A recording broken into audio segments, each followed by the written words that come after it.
புளியங்க அவ புடவ கட்டுன வெள்ளரிக்கா புளிப்பா புளியங்க அவ புடவ கட்டுன வெள்ளரிக்கா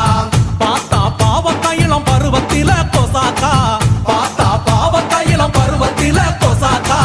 சோக்கா நடக்கும் போது சுத்த வேணும் பூசணிக்கா ஆத்தா கண்டெடுத்த அழகான ஜாதிக்கா